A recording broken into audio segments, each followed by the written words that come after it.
It is Wednesday, December 18th, 2019. It is 8 p.m. Pacific Standard Time, and so you know what time it is. It's time for a little bit of coin metal. And my deepest apologies for not being here on Monday, but let me tell you something.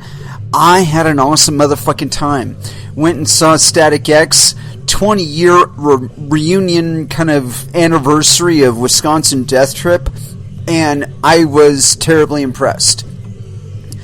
I don't really know how else to put it. I got one video up on my YouTube channel. You can go and check that out. I do have two more. I'm kind of in my head whether or not I want to put them up on my YouTube channel. For some stupid reason, the tablet I've got, it's got like the worst set of microphones on it in the world. And so if you're in an area where the sound is coming really loudly from one place, chances are that it'll come out kind of muffled, and I don't really like that. I'm gonna have to figure something out with regard to that. Maybe like a USB microphone or something. I don't know, but I like to catch like the first song of every band that goes up. You know, just their first song of their set. And so I did get, I think it was Wednesday Suicide or Suicide Wednesday 13, or I don't remember their name, but you know what they reminded me of? They're all very talented, although I get the impression that they're like a kind of like a, I don't know how to explain it. Like if you had a room full of people that were involved in like marketing in the heavy metal industry or in music industry to begin with, and like you took all of the elements from bands, you know, whether it's cool lettering of your band name, or easily to remember band name, or a certain look, you know, fashion choices, memes, and certain motifs. And you were to put it all in a blender, right? And then gather around, like, I want to say like 5 or 6 guys that have been involved in at least the merchandising end and the packaging end of metal. I mean, because there is a package to everybody that is out there in metal. You know, I mean, or in music in general. They have a certain look. They have a certain style that they're playing. You know, but there are some bands that just go out there and just do it. You know, and they're what they're dressed in and what they're singing about, what their motifs are. These are all products of themselves, right? And you know, so like take Meshuggah, a perfect example. These guys dress in fucking t-shirts and jeans and go up there and just rock out, right? They give you a tight, precise, mind-molesting fucking performance musically. Visually, it's not as stunning as some other acts, but that's not the primary focus of what they're doing. The primary focus is the quality of the music and the themes of the music that they're playing in and of itself. And so, like I said, this is different than like if you were to take, say, White Zombie, right? And you were to study Rob Zombie and like everything that he did as an element of his show. So, you know, he's got like robots on the stage, he's got girls dancing on the stage, and he's got these dreadlocks and he's got a lot of makeup on, and he's dressed in shredded clothing and stuff like that, right? If you take all those elements and then you just like put them in a blender and then poured it into 4 guys, that's kind of what the opening band for Static X reminded me of.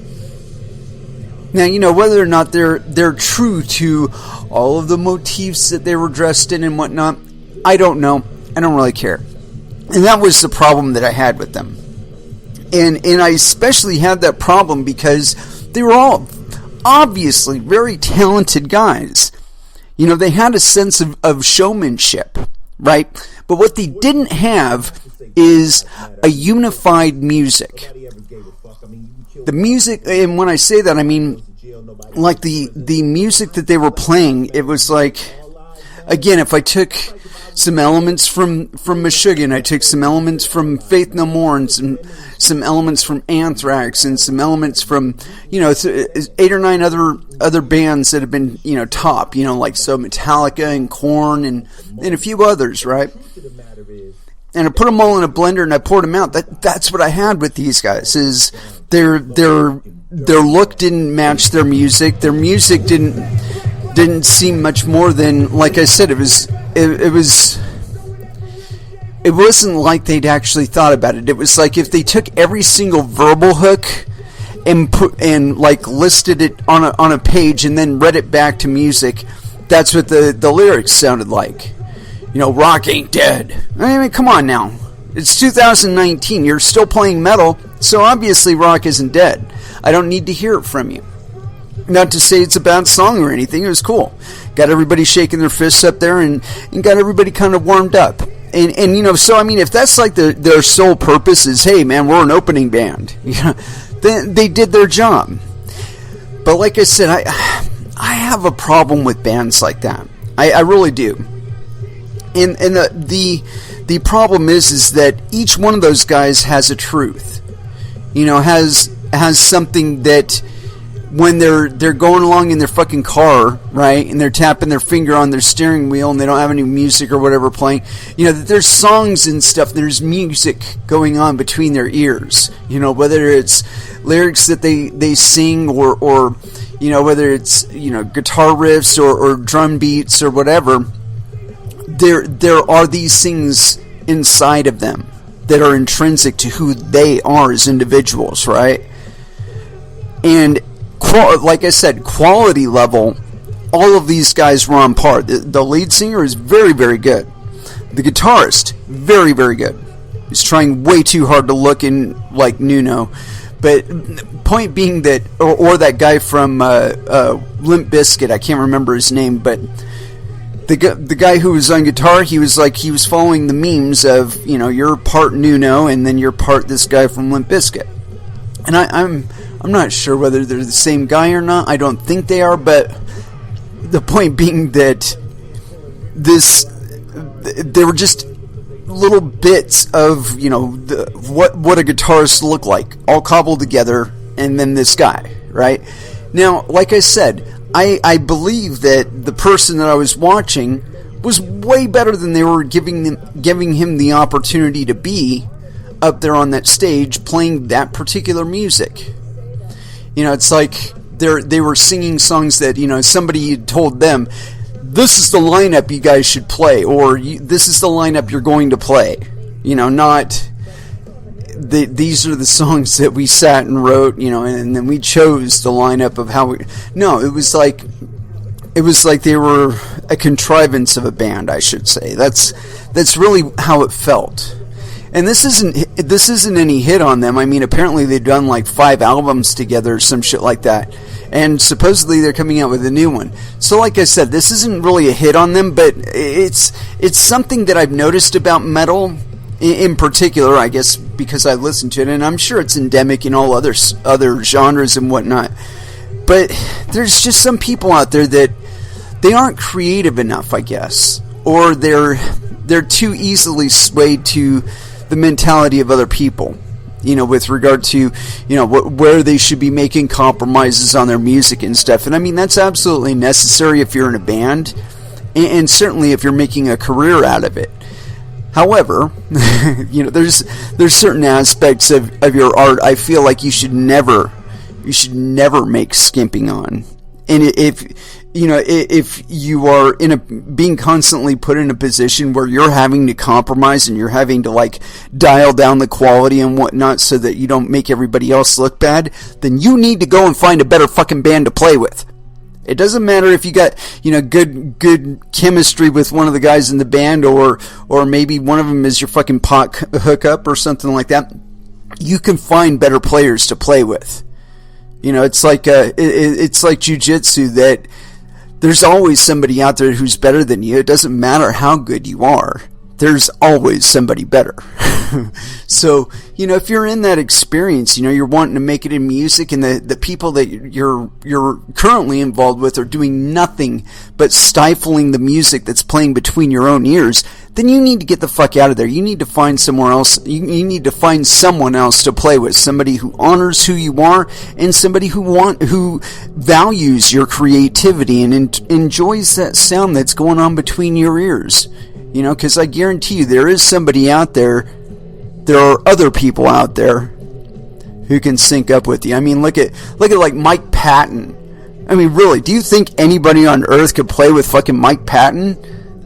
But look at the guy. He's in everything. He's in fucking everything. He's in a Dodge commercial. He sang opera songs in the back of fucking what do you call them? Italian daytime dramas. The soap operas. They have music numbers in the background, kind of Bollywood kind of thing, and he was singing fucking Italian opera on the background of that stuff. He's in Fantomas. Come on now, guys all over the place. Guys, very, very creative, very prolific. But you notice he doesn't try and make the guys from Faith No More play stuff from Fantomas or Mr. Bungle. No. Or Tomahawk, or any of the other fucking dozen bands that he's involved in. I mean, the guy's involved in so much shit, he made his own recording label, Ipecac Records. But anyway, the point being that he didn't try to fit the square peg in the round hole. He just looked for the fucking square hole and put the fucking square peg in it. I really feel like a lot of guys out there that are trying to get involved in music, that's really what they need to do. They need to take themselves and their style seriously, and that sound, that song that's playing in their heart and their head, they need to take that a lot more seriously and be looking for the other people that it's playing for too. But enough of that. On to jiu-jitsu. I got probably the only rear naked choke, the only real rear naked choke that I've ever gotten on somebody. I got today, and it was really unexpected. My opponent certainly didn't expect it, but yeah, this kid that I roll with, and I call him a kid because he's literally a kid. He's the youngest guy that's showing up in our class. But let me tell you something: if I was half as composed at his age as he is now, I'd be a fucking assassin. I'm 3 times older than this kid practically, and yet he still maintains his composure. When he's in trouble, he's not panicking. He's kind of going with it until he can figure out an opening, and then he goes for it. I think he needs to be a little bit more aggressive and a little more assertive on that, and maybe a little more preemptive in his setups and stuff, but I honestly feel like, he's a very tough kid. And when I say that, I mean he's stocky. He's built. He's not some twink. And so I think that might go to his head just a little bit, is that he doesn't feel as threatened as he actually is. Because, I mean, the times that I've gotten him in chokes mostly. And so it's one of those things where I feel like, I don't know, maybe he was in wrestling or something and they don't do as much neck stuff in wrestling, and so he's not accustomed to defending it, or I don't know, but I always feel like I'm always catching him in like a gift wrap, with his own arm wrapped around, and I know there's some sort of choke in there, and I need to remember what that is, because then I can catch him in it. But anyway, like I said, it was a good roll. I had him trapped in a position where I could have been going for a nice dorsal Kimura. But yeah, like I said, that setup for the rear naked, I was not anticipating it. I saw it, and like as soon as I saw it, I went for it. I didn't really fuck around a whole lot. I stuck the foot in and got one hook, and then I think I kind of pivoted on my arm and pulled him over to the other side to get my other hook in. I don't know. I don't remember. I wish that somebody was recording it. I had an incident like that on Sunday, or no, last Friday. That's when it was too, where Oh no, it was last weekend. Yeah, Saturday. Man, I'm so confused. This whole weekend has just been a big fucking blur for me. And as a matter of fact, up to today, which is actually Wednesday. But that was because the Static X concert was on Monday. And that like completely goofed me out. That might as well have been Friday.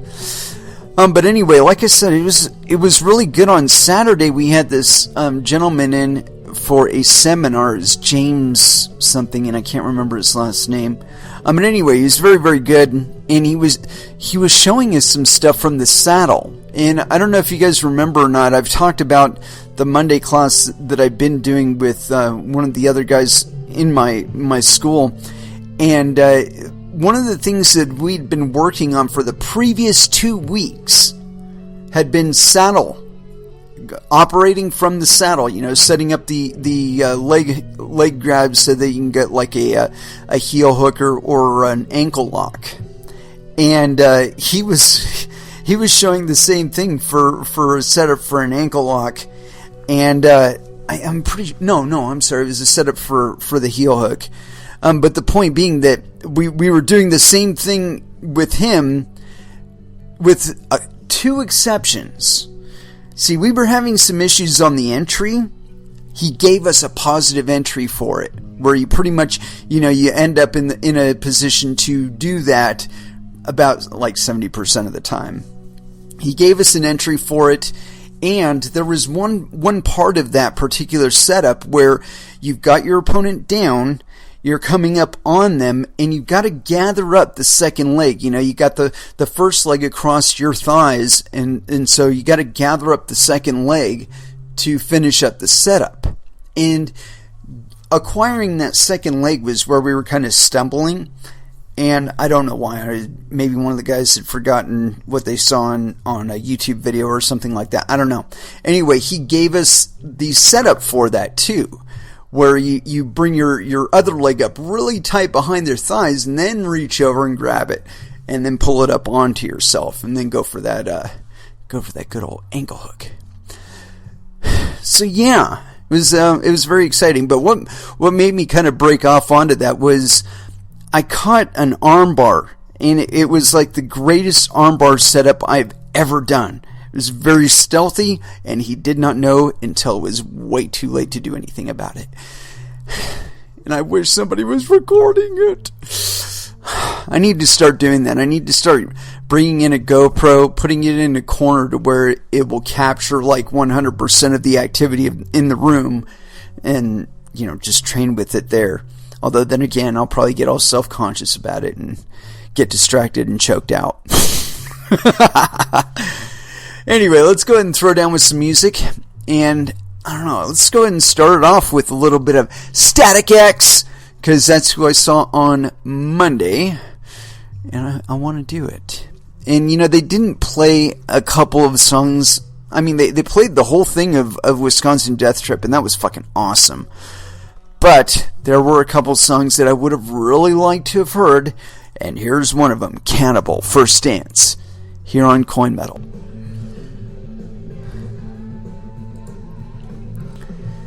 And that was Iron Maiden with 2 Minutes to Midnight. And so, I've got a ton of tabs, and I have no idea where to start.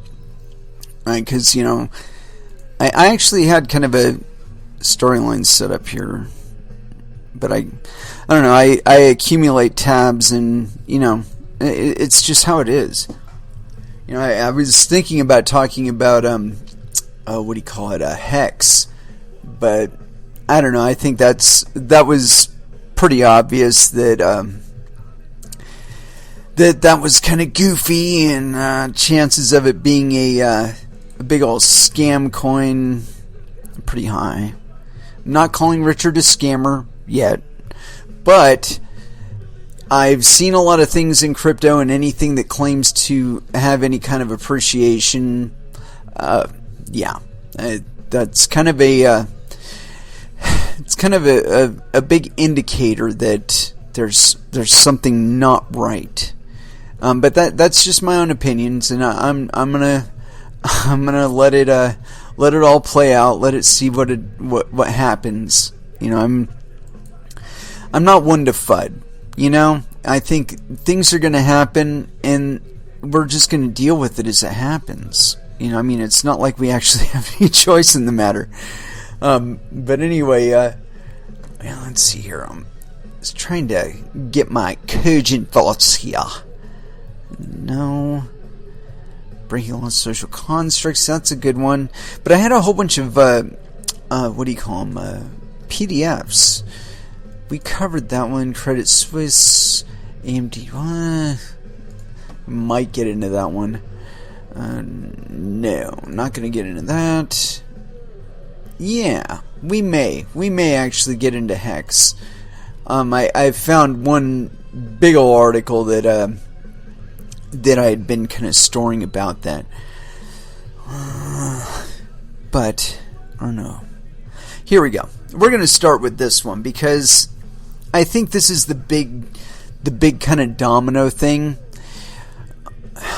The whole edifice of the economy is built upon a few assumptions, and one of the ones that we keep running into is the idea that there's some direct association between the volume of gold that the United States government has and the amount of US dollars and the value of US dollars. At one time this is true. I think it was sometime in the late 60s or early 70s that changed, where they officially closed the gold window, and you could no longer exchange US dollars for gold, or gold for US dollars. You couldn't just hand somebody $20 and then get a chunk of gold, right? And so when that happened, there was no direct association between the US dollar and the amount of gold that we had in, say, Fort Knox, or how much we had in storage. And so there's been these issues where the amount of gold that we do have gets all kinds of commitments put on it. And it's never clear exactly who owns the gold at any one time, and tracking the gold down for, say, shipment and repatriation takes months, if not years.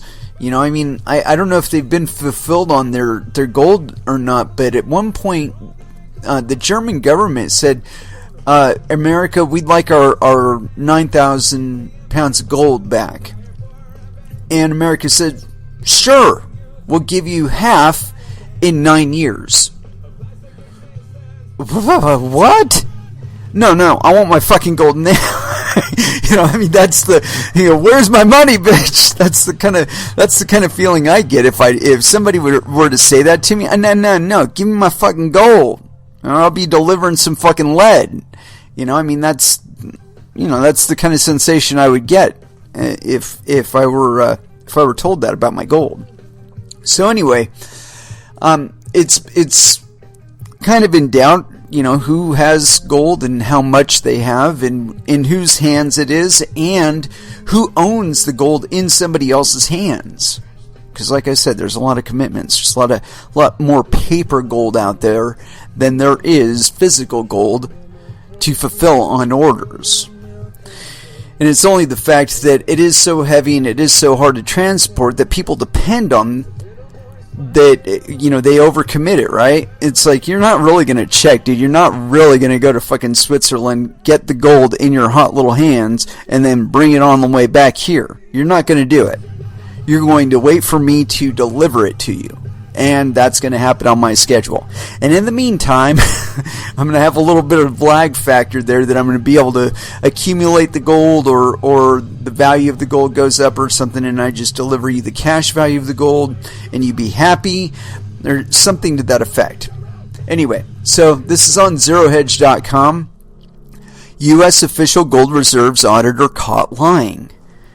And let's find out where this is from, because this is on Zero Hedge. And I want to make sure this is from the actual source, as opposed to Zero Hedge. Let's see here. Wait a minute. For exact data, see my article. Okay. So, let's go to this guy's article. And no, this is too long ago. Anyway, apparently this is like a long, winding investigation for this dude. I didn't anticipate it would be this long. That's good. Wait a minute. Here we go. This is on Voima, and it's by Jan Hughes. My apologies there, Jan. But yes, penis. And this is authored the 17th of December. I'm going to make a minor adjustment here. If I can locate something. I'm in kind of dark here. Hold on.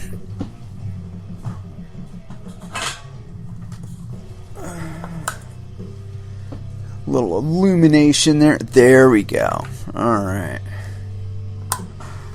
I like my backlit screen for lighting, but it's not sufficient for finding stuff in the dark. So here we go. U.S. official gold reserves auditor caught lying. More false statements by the auditor have appeared, further eroding its credibility. Let's accept that.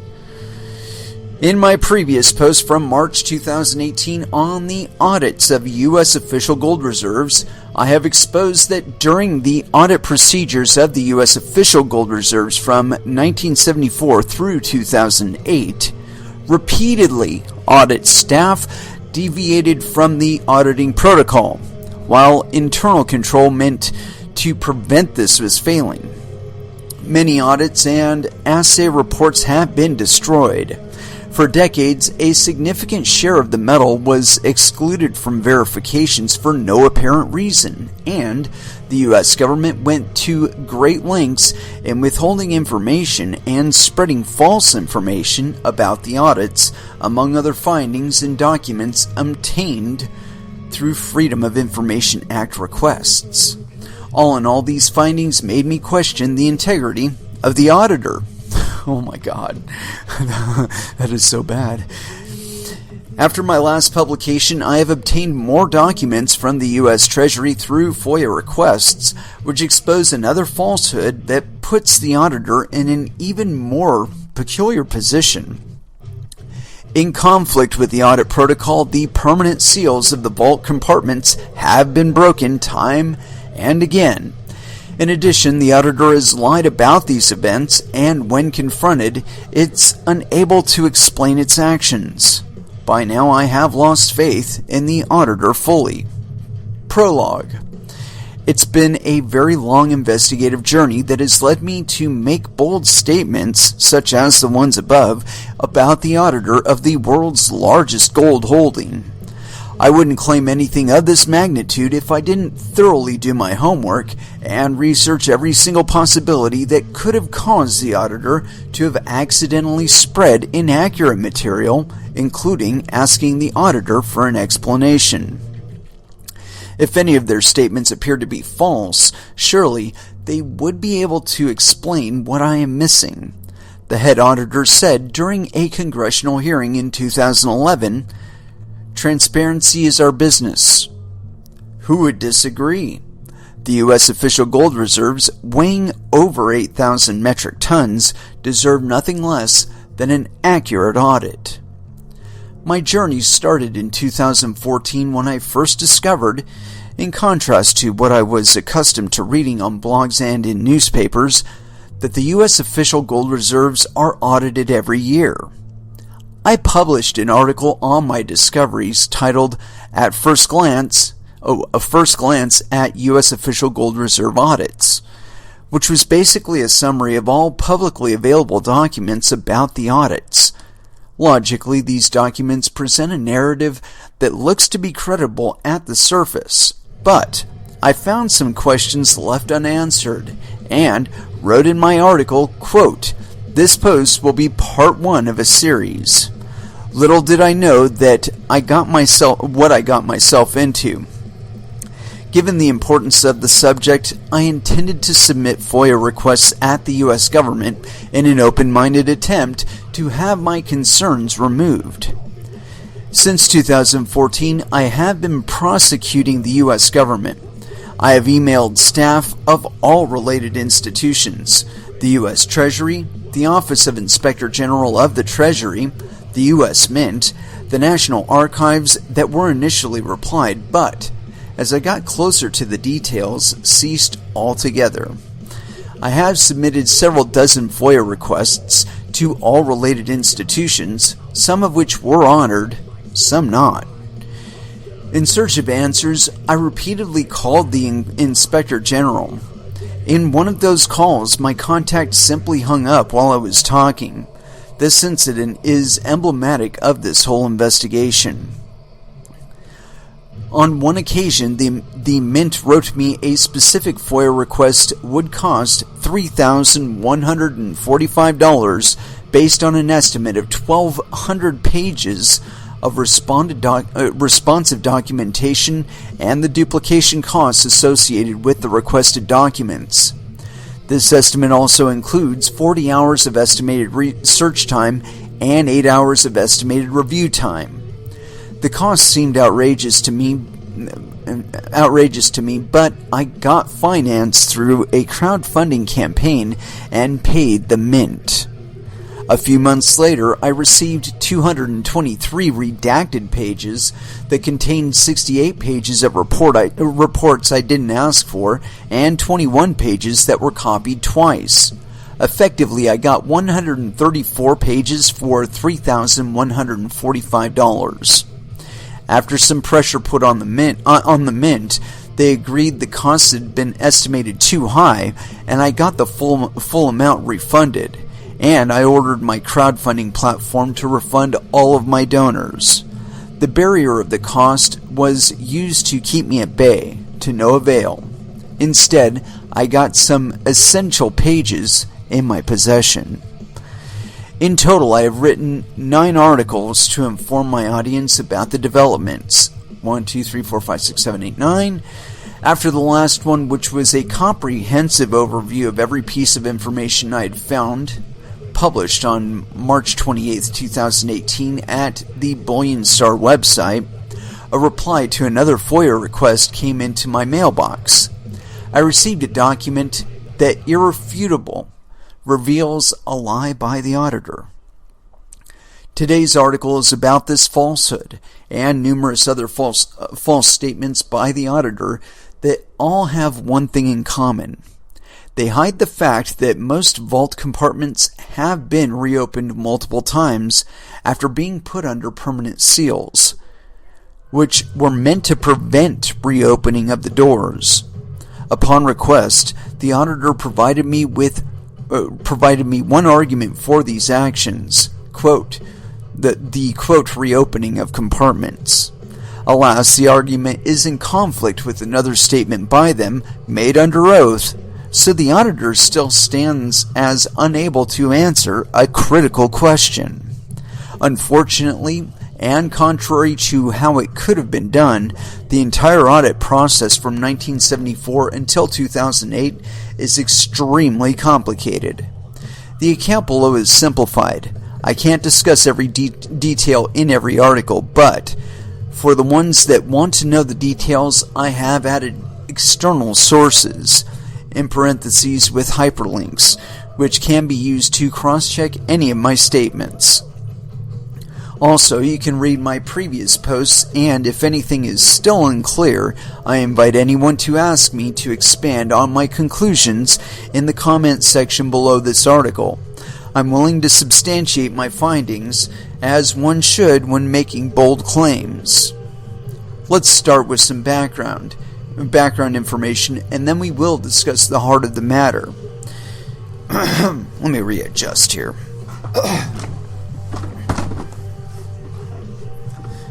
The U.S. official gold reserves are the largest globally at 8,134 metric tons owned by the U.S. Treasury. Although this gold does not back the U.S. dollar at a fixed parity as it did before 1971, it does provide essential support as final backstop to the dollar and thus credibility to the present world reserve currency. The majority of the gold is located at the U.S. Mint Depository at Fort Knox. Smaller amounts are stored at U.S. Mint depositories in Denver and West Point. Aggregated, this metal is referred to as deep storage gold and is captured with 42 sealed vault compartments. The remainder is at the Federal Reserve Bank of New York. When the audits commenced in 1974, and they got a little thing here, U.S. Official Gold Reserves 2019. Oh, wait, somebody gave me a GIF here. Yeah, there we go. U.S. Official Gold Reserves 2019, let's see. Denver, Colorado had 16 sealed compartments and 43,853,707 troy ounces, metric tons 1,364. Fort Knox, Kentucky had 4,583 metric tons. West Point, New York had 1,682 tons. Subtotal deep storage gold 7,629, and then subtotal working stock 87 tons. So all told, let's see, total mint held gold is 7,715 tons, and total at the Federal Reserve Bank held gold is 418 tons. And so total U.S. Treasury owned gold is 8,134. Let's see, all weights in fine troy ounces and metric tons. Source, U.S. Treasury. When the audits commenced in 1974, the protocol design was simple. Let's see, page 534, and we're not going to go there. The following excerpt is from the first auditing committee. In performing the audits, the gold bars are physically moved from one vault compartment to another. During this operation, the melt numbers and the number of bars in each melt are verified with an inventory listing, and 1 in 50 melts is randomly selected for weighing and test assay. That means they test the purity of the gold. One melt averages about 20 bars cast from one crucible of molten gold. The audit protocol follows that, quote, these actions, having once been performed by an authorized committee in accordance with established procedures, will not have to be repeated as long as the assets verified remain under unimpaired joint seal. Compartments physically verified were placed under official joint seal, quote, to avoid the necessity of verifying all assets in each annual or special settlement audit. The U.S. Treasury pledged to do a periodic cyclical inventory to, quote, ensure that about 10% of the gold was physically inspected annually, eventually to have audited, quote, all the gold for which the U.S. government is accountable by 1984. The essence of the established procedures was to open, audit, and seal each compartment once. We will return to this fundamental topic later on. Since the stated purpose of joint sealing was to avoid the need of, quote, re-audits, all of the gold could, after 1984, be verified by simply checking if the seals were unimpaired. Great intentions, but this is not what happened. The current auditor of the U.S. Monetary Gold is the Department of the Treasury's Office of Inspector General, OIG. Representing the OIG, Eric M. Thorson attended the congressional hearing for the Gold Transparency Act, not enacted, that was initiated by Ron Paul in 2011. Mr. Thorson's testimony at the hearing serves as the official statement by the government on the audits.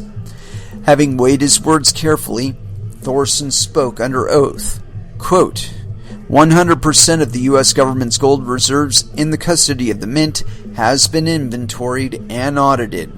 I can say that without any hesitation because I have observed the gold and the security of the gold reserves myself. The next quote here is, the Committee for Continuing Audit of the U.S. Government-Owned Gold the committee that started the audits, performed annual audits of the Treasury's gold reserves from 1974 to 1986. By 1986, 97% of the government-owned gold held by the mint had been audited and placed under joint seal. So, once you have done that, and that seal remains unbroken, then I am not sure what other benefit there would be to going back into it at that point. Since 1993, when we, the OIG, assumed responsibility for the audit, my office has continued to directly observe the inventory and test the gold. In fact, my auditors signed the official joint seals placed on those compartments, inventoried and tested in their presence. At the end of fiscal year 2008, all 42 compartments had been audited by the Committee for Continuing Audit of the U.S. Government-Owned Gold, or my office, and placed under official joint seals. Thus, in summary, from 1974 until 1986, 97% of the gold at the mint had been verified by the Committee for Continuing Audit. In 1993, the OIG became responsible for the audits, and by 2008, all compartments had been verified and sealed. The conclusions we derive from Thorson's testimony: from 1987 until 1992, there were no audits. From 1993 until 2008, the remaining 3% of the gold was verified. Thorson doesn't mention anything about the vault compartments having been reopened. The problem: first of all, the OIG did not assume responsibility for the audits since 1993, but since 1982, as disclosed in one of the few documents that survived the 1980s. Page 2, in quote, effective October 1st, 1982, the internal audit staffs of BGFO and the United States Mint, Committee for Continuing Audits, were reorganized under the Department of the Treasury, Office of the Inspector General, OIG. Ever since the OIG became part of the audits in 1982, exactly what was not supposed to happen did happen. Vault compartments had been physically verified and sealed. Vault compartments that had been physically verified and sealed were reopened. Read with me from the 1986 audit report regarding Fort Knox, page 8, and Denver, page 9, depositories. Quote, as of September 30th, 1982, 100% of the gold stored at the depository was audited under the initial continuing audit program.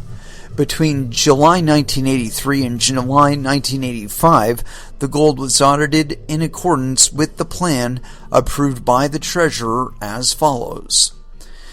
Date July 1983, fine troy ounces, they inventoried 15, I'm not going to read all of the numbers there. That's weird. And as of September 10th, 1984, 99.9% of the gold stored at the United States Denver Mint had been audited under the initial continuing audit program. Subsequent re-audits of the gold were as follows. Oh, whoa. Let's see. From 1984? It's got that's the Denver. Okay. It's two different treasuries. For some reason, starting in 1983, re-audits were performed over 1,929 tons in accordance with the plan approved by the Treasurer. However, in 1983, both depositories had already been fully audited, while West Point had not. Why these compartments reopened when the protocol stated that, quote, these actions, physical verification, having once been performed, will not have to be repeated as long as the assets verified remain under unimpaired joint seal. The OIG can't explain this to me, and neither can it explain to me what, quote, the plan approved by the Treasurer was. What Thorson carefully refrained from mentioning under oath, he mentions in a written statement for the Gold Transparency Act. At the surface, his official testimony seems identical to his written statement, but when I compared both word for word, the latter crosses a topic that's excluded in the former. Thorson never spoke about this in the congressional hearing. Quote, from 1987 to 1992, the Mint continued to perform an annual inventory and verification of the gold reserves in accordance with its own policies over those compartments that had not been placed under official joint seal. Hold on there. Its own policies over compartments that had not been placed under official joint seal.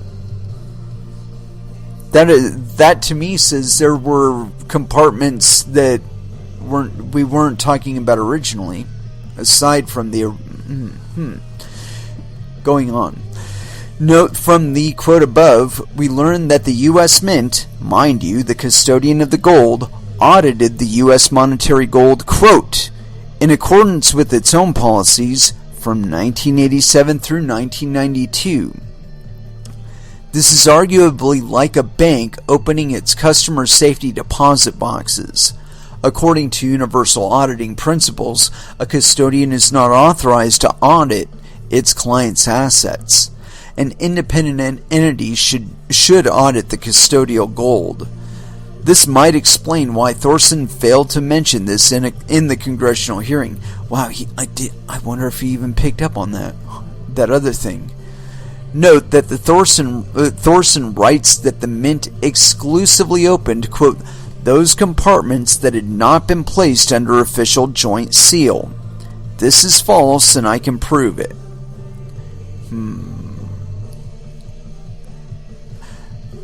I have obtained copies of the seals that were placed by the Mint on 5 deep storage compartments, together containing 795 tons of gold between 1987 and 1992, and it gives us a download link. Thorson's written statement is false, as these compartments had, for a fact, already been verified and sealed because they were all at Fort Knox and Denver, which were fully audited by 1982. Let's have a look at one of these seal copies. And it says United States Treasury Department, Mint Bureau, Official Joint Seal, Fort Knox, Kentucky, July 25th, 1990. Let's see here. Serial number, it's redacted. Dated July 23rd, 1976. Blah, blah, blah. And that was an official joint seal. I guess that was from the previous audit, or a previous audit. Let's see, date of removal was February 16th, 1993, and signatures on this copy for audit and comparison only, Mint Bureau copy. We can see that the quote date sealed at the top, July 25th, 1990, and the depository is Fort Knox, Kentucky. Thus, Thorson lied to us when he said that the Mint was only verifying, quote, those compartments that had not been placed under official joint seal. Because we know that Fort Knox was fully audited, and thus all of its compartments put under official joint seal by 1982. We can also see on the seal when this compartment was, quote, sealed previously. It was in 1976, underlined in red on that picture there, confirming that it was a re-audit. If it was the first audit, the quote sealed previously date had to be prior to 1974, before any audits were performed. Last but not least, at the very bottom of the seal we see a date, February 16th, 1993, in the red oval, which is when this seal was removed by the OIG, presumably for yet another, quote, re-audit. More evidence that the OIG must have known what happened to these compartments between 1987 and 1992. as removing the seal in 1993 by the OIG clearly would have shown the history of this compartment. Attentive readers might see a pattern emerging. From 1993 until 2008, additional compartments were, quote, re-audited. Thorson again did not mention these re-audits under oath, but in this specific period, more than 2,000 tons of gold saw the light of day again. I know through an Excel sheet, download here, that the OIG sent me in response to a FOIA request.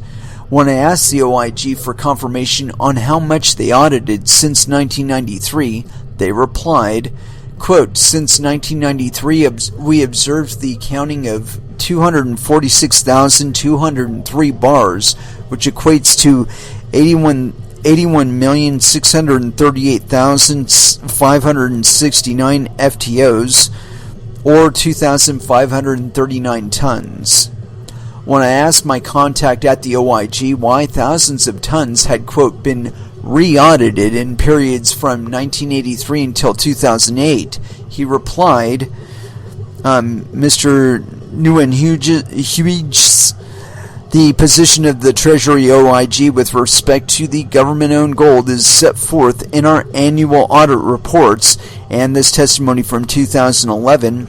In addition, I can tell you that the reason that gold had been re-verified, or had to be re-verified in some cases, was because occasionally vault contents would have to be moved, and each such case, the bars would have to be recounted to assure full accountability.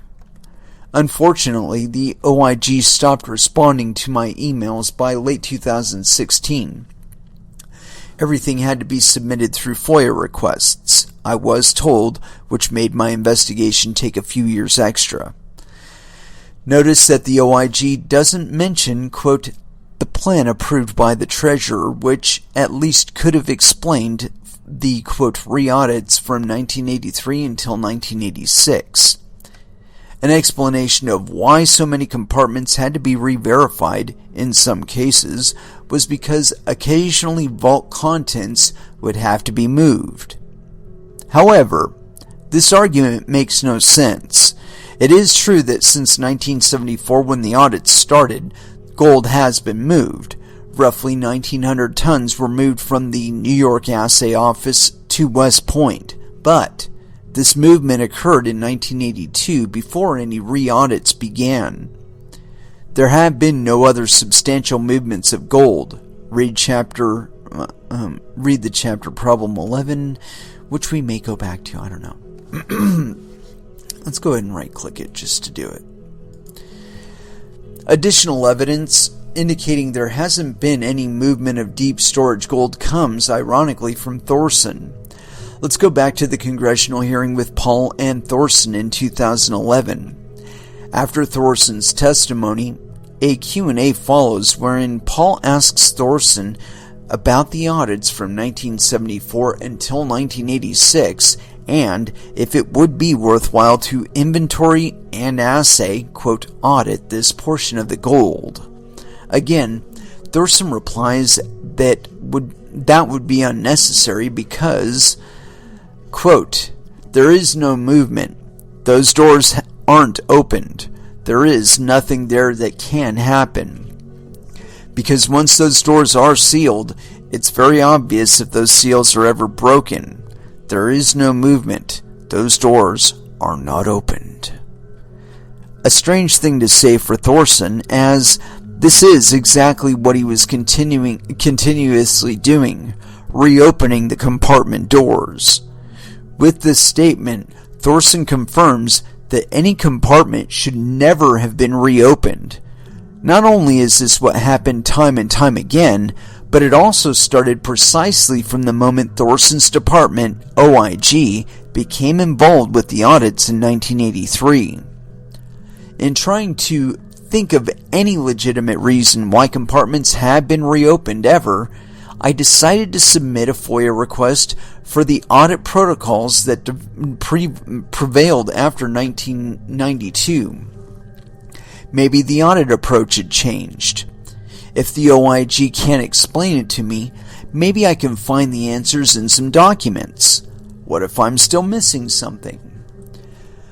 Eventually, I received the Mint's 2005 audit directive that shows us whenever a compartment has been verified. Whenever a compartment has been, quote, verified, the annual verification, i.e. audit, will be limited to inspection of the seals. Put differently, once physically verified, the doors remain closed. From page 11. The verification consists of two parts. First, an inspection of the OJSs affixed to each compartment/vault at each facility with deep storage assets under OJS is performed to ensure inspection. Secondly, the contents of one or more contents are counted, weighed, and assayed. Once the OIG has verified through counting, etc., the contents of each compartment/vault containing deep storage assets, the annual verification will be limited to inspection of the seals, i.e., the doors are not opened. An OIG representative must be present for any subsequent openings of a verified compartment. Makes sense, as this auditing approach matches the one from the 1970s. Like Thorson said during the congressional hearing in 2011, so once you have done that physical verification and that seal remains unbroken, then I am not sure what other benefit there would be to going back into it at that point. There is no movement. Those doors are not opened. Note in the quote above that an OIG representative must be present for any subsequent opening. The issue isn't whether it's possible to reopen a compartment. Gold inside a compartment that can never be opened again has no value. You might as well put it in a rocket and blast it into a sun. The point is that barring legitimate reasons to reopen a compartment, ergo selling the metal inside, they should remain closed.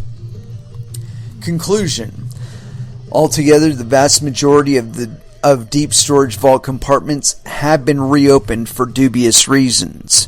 For exact data on re-audits, see my article, Audits of U.S. Monetary Gold Severely Lacking Credibility, which we may in fact do again. After years of prosecuting, there are facts as they lay in front of us. 1. The majority of deep storage vault compartments have been reopened for unknown or dubious reasons. Again, for details, Audits of U.S. Monetary Gold lack credibility. Under oath, the auditor, Thorson, carefully avoided the subject of reopening compartments. In another written statement, the same auditor lied about the subject of reopening compartments.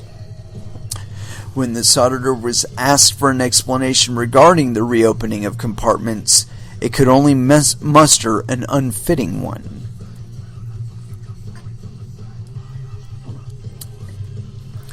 I find it astonishing that all falsehoods the auditor, OIG, has spread have in common is that they hide the fact that compartments have been reopened. My investigation concerns the audits, which appear to have been executed with an inadequate degree of integrity. Accordingly, there should be a new audit authorized by Congress, which incidentally is also the opinion of former U.S. Mint Director Edmund C. Moy. I recognize that name. Oh, let's see. Grown-ass man says, a qualitative audit where Ron Paul selects a bar randomly for assay, how much would that cost? Edmund Moy says, not much, but wouldn't satisfy him. In my opinion, there should be a comprehensive audit authorized by Congress. Goddamn right. Naturally, if the OIG or Treasury wants to respond to my findings, that would be more than welcome, and I would be happy to engage with them.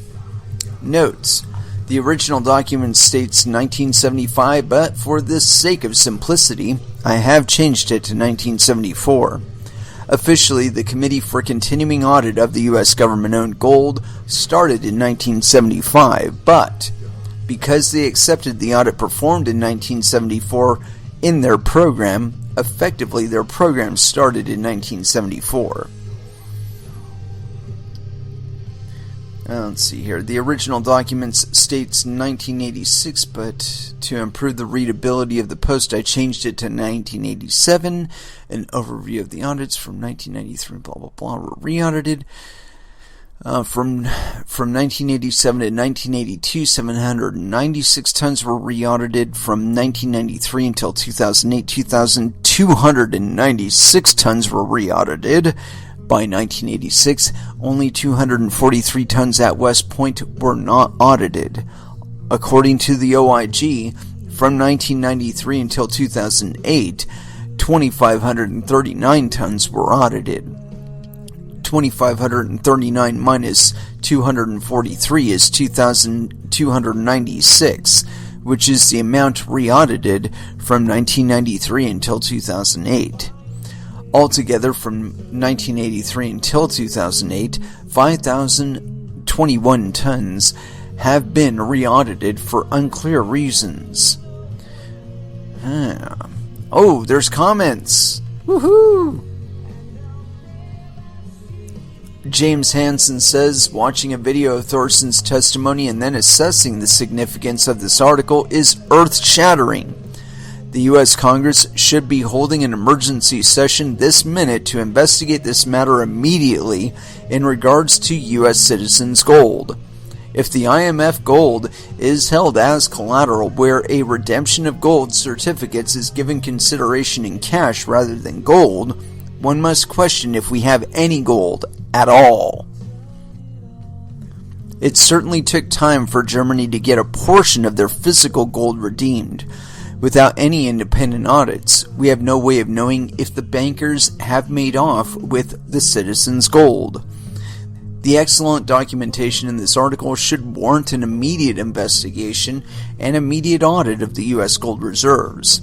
This said, an audit will not happen, as it is a national security issue, and FASAB 56, enacted, that was FASAB 56, enacted in November 2018, makes it legal to hide financial information if an unelected gatekeeper with security clearance says it must be so.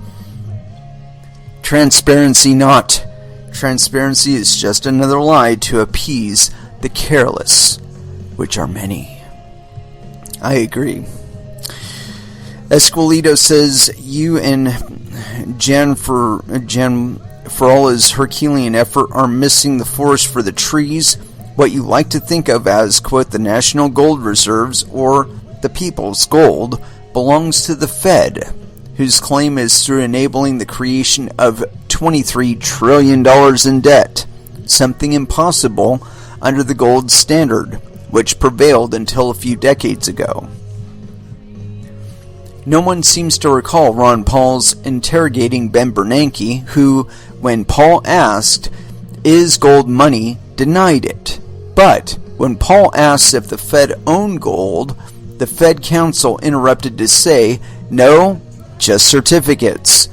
This is rather astounding statement went entirely unnoticed, and Paul's questioning was cut short, as the whole hearing was extremely and absurdly limited.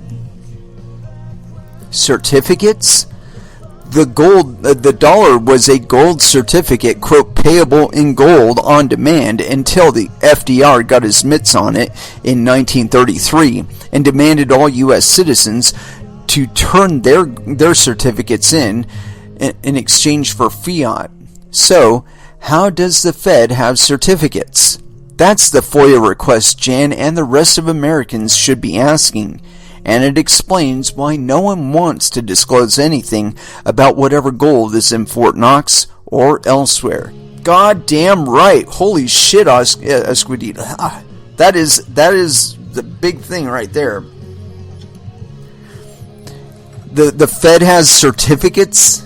What if the Fed decides to cash out their certificates? Then they have all the gold. Yeah. Let's see. Dale Holmgren says, I feel bad I haven't been aware of Mr. Newell's articles before, but I will make a point to follow him now. He's doing a great service for gold bugs. Goddamn right.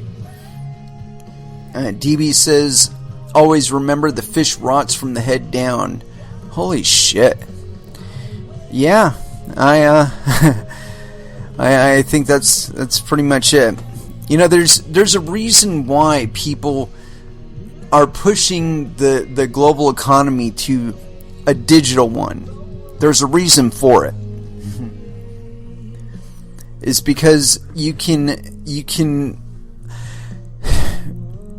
simulate a lot more money if you're just talking about digits than you can if you're talking about physical paper or if we're talking about gold.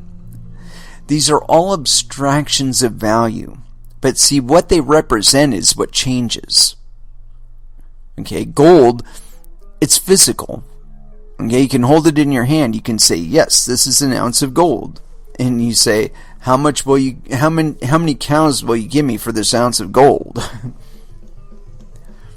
You know, and we can have agreed upon exchange rates for that gold. So maybe I don't want to trade you for the whole cow, you know. But the point being is, it has physical values to it. It exists in the universe. I can hand it to you. It's now yours. You can hand it back to me. It's now mine. So on and so forth, right? But that becomes that introduces some security liabilities, because maybe I hand you the gold, but you don't give me something back for it, and you just take my gold. Right? Then what's my recourse? I got to trade you some lead or something, right? But now, as I was saying, there's some issues there. So what you do is you hand the gold to a banker, and what the banker is supposed to do is give you a number of monetary units that represent that gold in your local economy, and that you would be able to give those units back to the banker at the agreed upon exchange rate that you set, and they would give you your gold back, or whatever portion of your gold that you still own after you're done spending those tokens out in the local economy. But what about when they issue you too many tokens, or issue more tokens than the gold reserves than they actually have? And it's because it's not really convenient to carry around the gold, right? So you carry around the tokens instead. But the banker, he's sitting on your gold, supposedly.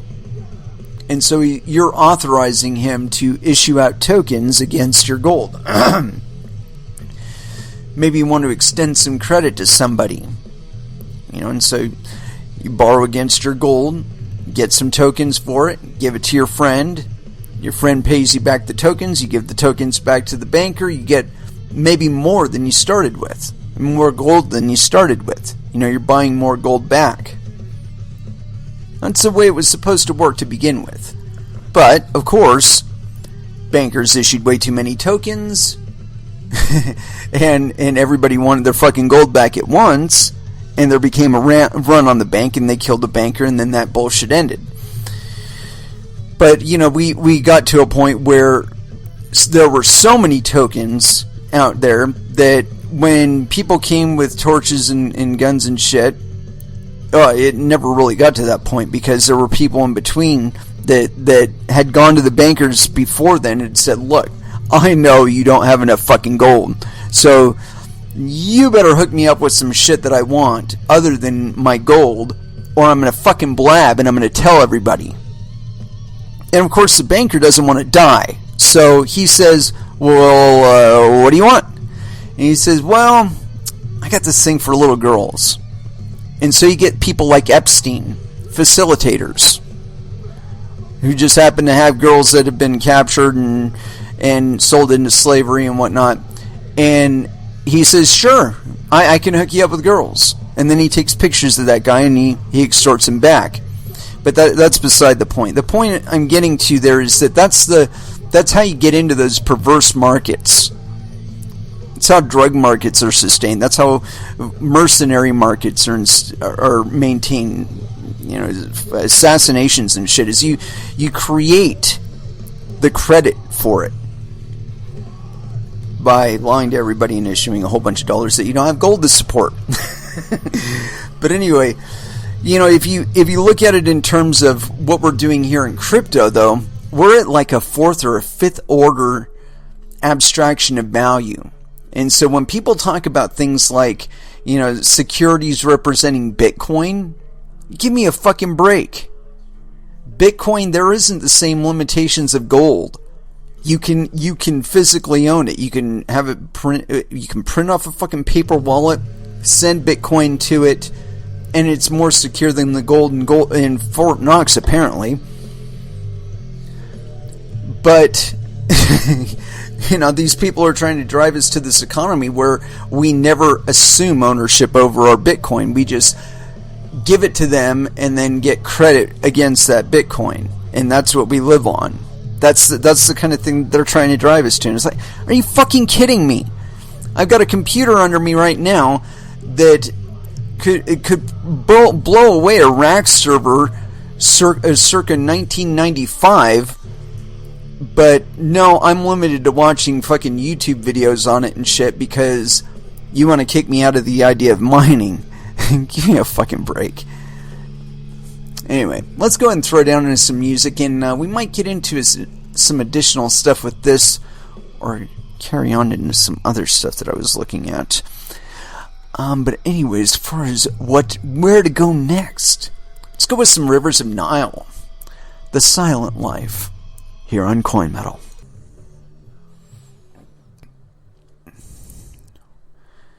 And that was Clutch with Space Grass. And so, I wanted to tie this into the whole crypto scene of things, because you know, we were talking all about the Fed and the gold and the Treasury and the inappropriate access to the gold and the inconsistencies with regard to policy and action and the tending of the gold and the evaluating of the gold and all that business. And so, I got this article here. It's on theblockcrypto.com. Bitcoin is winning. Currency without government is great, says Nassim Taleb. And this is by Yogita Karti. And so no penis. Nassim Nicholas Taleb, author of the bestsellers The Black Swan and Fooled by Randomness, is optimistic about cryptocurrencies. Quote, "You cannot ignore the cryptocurrencies, particularly the Bitcoin story and blockchain," Taleb said at Times Network's India Economic Conclave on Tuesday. The Lebanese-American author believes that people of some countries, such as Lebanon, have, quote, lost faith in governments and banking systems.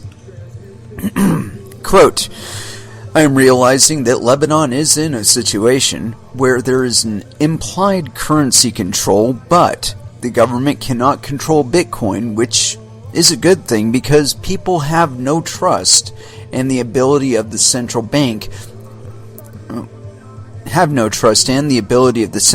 which really causes the Ponzi-style collapse, and the Bitcoin does not have that," said Taleb. I could argue with you there, Taleb. Bitcoin is, quote, winning, according to the 59-year-old author, and currency without government is great. Taleb further said that he has an institute which now accepts payments in Bitcoin. Quote, "I'm very glad that we have cryptocurrencies. Of course, you are going to have frauds and Ponzi schemes and all that with Bitcoin and cryptos. But when you see governments like Lebanon doing the Ponzi's, you tell yourself, what is better?" he said. This is not the first time the author has had a positive stance on cryptocurrencies. In response to a news story about capital controls imposed by Lebanese banks, he recently tweeted, quote, the most potent case for cryptocurrencies, banks are never there when you need them, and they are trying to bully the public so they avoid accountability and profit disbursements. Bankers are legal crooks. Well, that certainly is the that certainly is the sentiment of the people that originally got into cryptocurrencies, and of course Satoshi Nakamoto himself. You have only to check the Genesis block of Bitcoin to get that little message in there.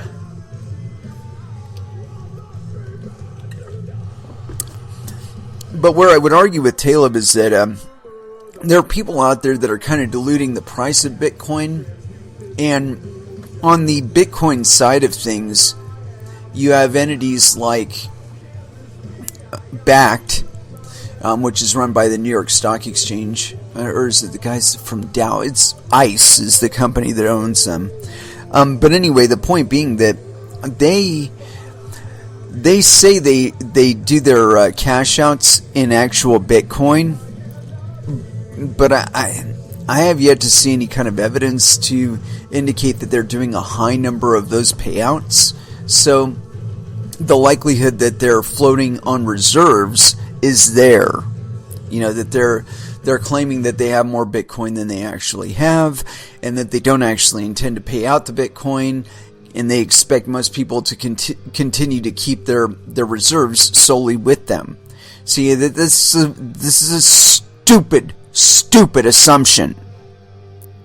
Okay, because I can take ownership of my Bitcoin, and it doesn't require a big-ass Brinks fucking truck with armed guards and all that shit to transport it. You can send it to me, and in 10 minutes, everybody on the planet, assuming, of course, it gets into the block immediately, within 10 minutes, everybody on the planet knows that you sent it to me. It's mine. Of course, they might not know who I am from that transaction, but that's beside the point. Anyway, add to that the other derivative projects like stablecoins on the other side of the exchange rate, diluting the number of US dollars that are actually in circulation in the cryptosphere, and you find yourself in a really odd situation. And really, if you want to test my assertion here with regard to manipulation on the US dollar side of the exchange rate with Bitcoin, all you have to do is look at altcoin markets. Just look at a chart, and if it's been in existence since, like, say 2016, you'll be able to see on the chart where all the volatility just went out and the vast majority of the value went out of the altcoin. Now, this isn't exclusively because of tethers. I mean, there's this whole market is really kind of fickle. You know, I mean, before altcoins came along, there were at least 2 spikes with regard to the value of Bitcoin that just caught everybody on the planet's fucking attention, man, where everybody's looking at it going, oh, what? It jumped to $200. Oh, what? It jumped to $1,000. You know, these got everybody excited. Got a lot of people involved. What? It jumped to $20,000? Every time it did this before the introduction of Tether, it was usually following an action by the Fed. You know, where we would see the Fed prints, Dow goes up, Dow goes back down, then Bitcoin goes up. Because the money would go out of the Dow and come into Bitcoin. And of course, after the first time that people saw that profit margin on that spike, they started following it a lot closer when it came to rounds of QE. And so each round of QE is indicated on that fucking Bitcoin blockchain. Do the homework. Check the timing of events. Look at the Bitcoin chart for US dollars to Bitcoin from the beginning, from the very beginning. You know, back during the pizza event. If you were to take it from there till now, and you look at it really closely, you'll see a couple spikes before that $1,000 spike. That was actually in timing with QE3. I kind of predicted it too. I was going to Linux users group meetings, and I'd been telling them the entire time, like when I got involved with Bitcoin, it was before a lot of this shit going on. And so I'd been following it since then, right? And then the Fed started issuing rounds of QE. In that first round of QE, Bitcoin took a jump. Okay, and so like when I saw that, I was like, okay, what's going on here? And then QE2 came out, and there was another spike in Bitcoin, and I'm like, oh shit, they're correlated. Now, it wasn't just Bitcoin that I was using as an indicator of this, because back then we were still pretty much going on our own reserves, and Libya still existed as a functional country. Syria existed as a functional country, meaning that their oil wasn't being stolen. ISIS hadn't started up yet, so no, there wasn't any oil being stolen from Iraq other than what we were already stealing from 2003. So any kind of bump in the amount of US dollars in circulation was causing a bump in gas prices. I called it the AM/PM index. I was watching it to evaluate how much inflation was going on out there. And it's because I was seeing it directly indicated to me in gas prices. Now, of course, there have been several distortive elements and factors introduced into the pricing of oil these days. And we're actually kind of oversupply. Demand has dropped a little bit. And that's not just with consumers. Of course, shipping stuff takes oil too, or at least oil-based fuels. And that not as much of that has been happening, although that'll probably pick up. Anyway, the point that I'm getting at there is that oil stopped being a regular bellwether of inflation. And with regard to Bitcoin, again, where it was being distorted, or where it is being distorted now, I believe, is with Tether and with other stable coins, that it's being manipulated at the exchange rate by the introduction of these false dollars. Anyway, so we covered that. Bitcoin is winning, and I did want to get into Hex, but I don't think we're going to actually need to do that. And I do have one last article that I do want to get into before we close it out, though, and this one's on Cointelegraph.com.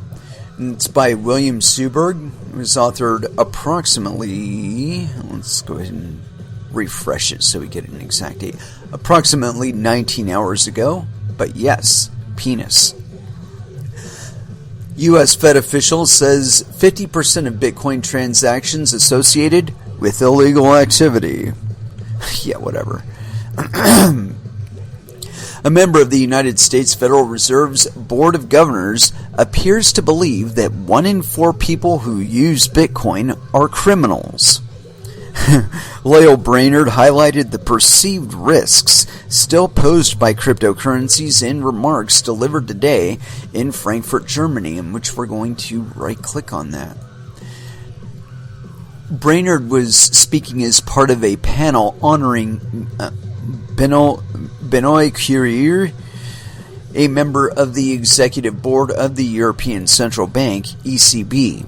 Brainerd, crypto exchange security troubling.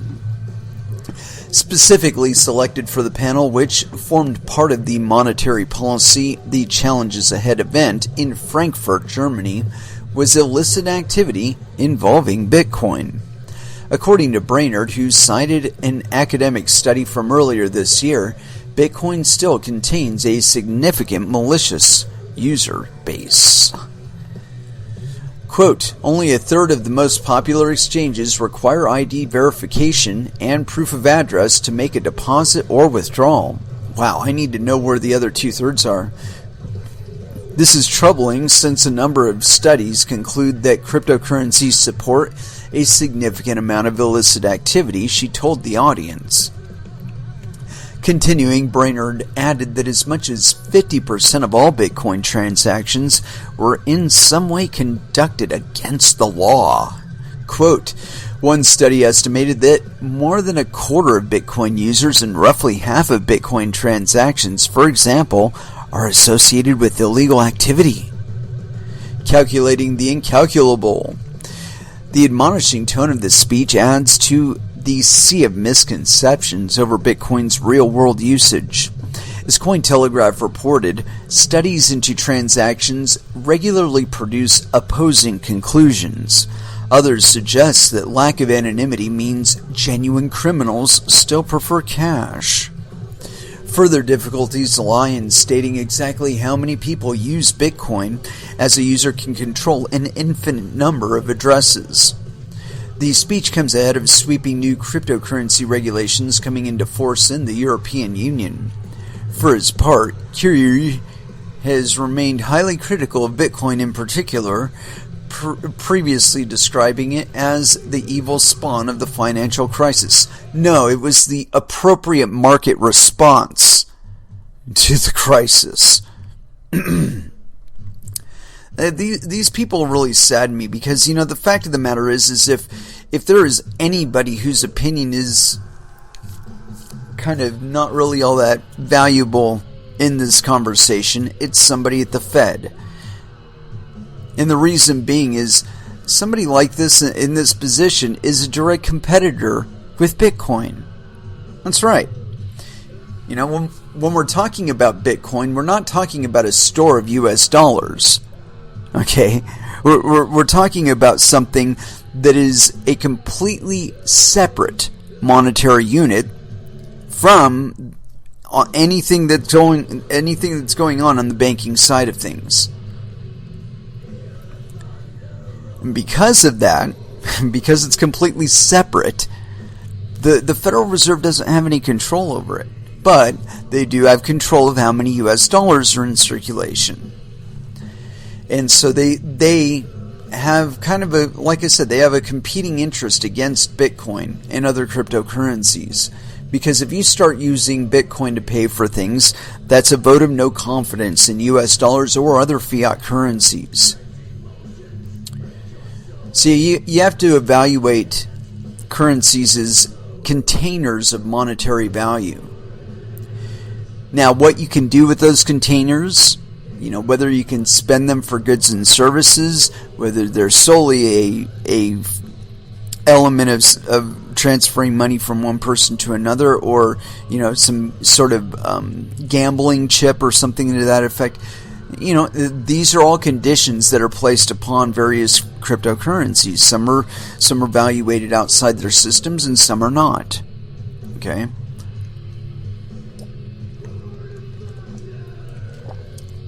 Sorry, I had to get a sip. Kind of long this evening.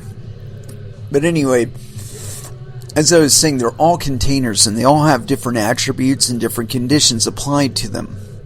Their rate of issuance, how many there will ever be, whether or not there is a cap on limiting the number that there will ever be, how that limit is enforced.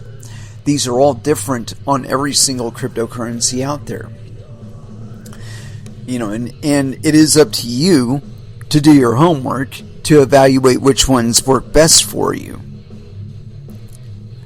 And again, that's something that I think you determine on a case-by-case basis, and you don't necessarily have to be in one cryptocurrency or any number of cryptocurrencies at any one time.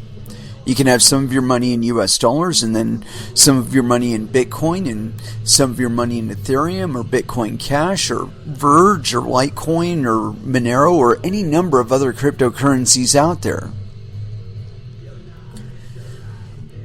And what you have to do, though, is evaluate whether or not they will retain your monetary value over the long term. And again, study your charts. Say, hey, how does this perform against other cryptocurrencies? How does it perform against fiat currencies? Which ones serve me best at any one time? And this is a freedom that we've not had for a very long time, and it's easy to misdiagnose what that means. But I can say this, and I've been saying for a long time on this show that I expect there is going to be another altcoin bloom.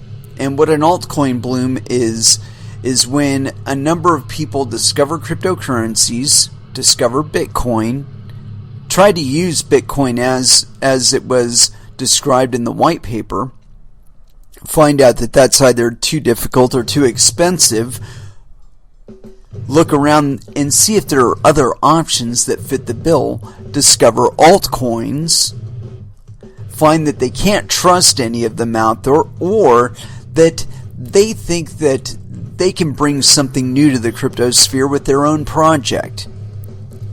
And so they write their own cryptocurrency and they tell their friends about it. And they give them the mining software for it. And then their friends mine it.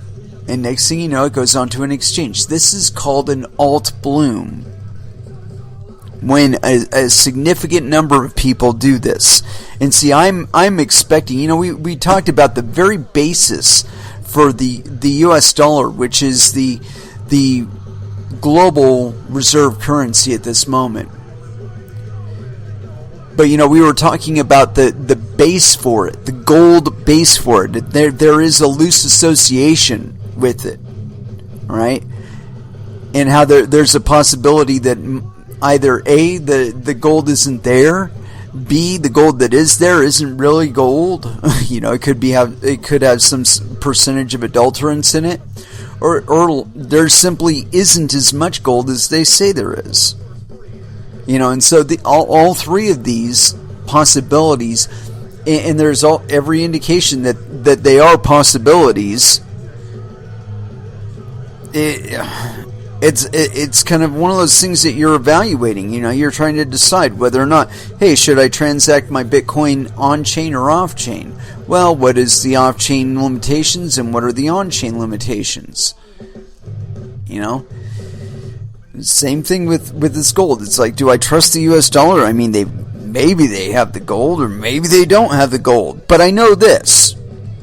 After I get the item and I send some Bitcoin to somebody, that if I'm doing the transaction on chain, that we'll be able to watch the progress of the transaction as it's going through the system or the network, and potentially included in a block, and most likely included in a block. And we can all see the status of it, whether or not the miners have confirmed it into a block or not.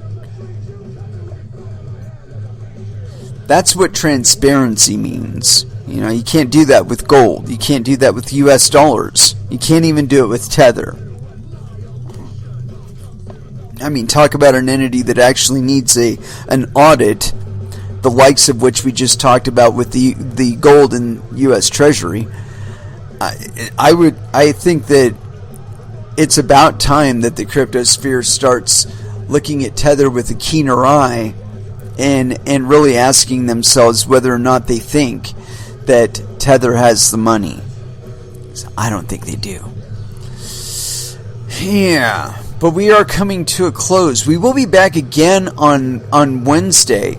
I'm sorry, on Friday, because this is Wednesday. Why was I thought it was Monday.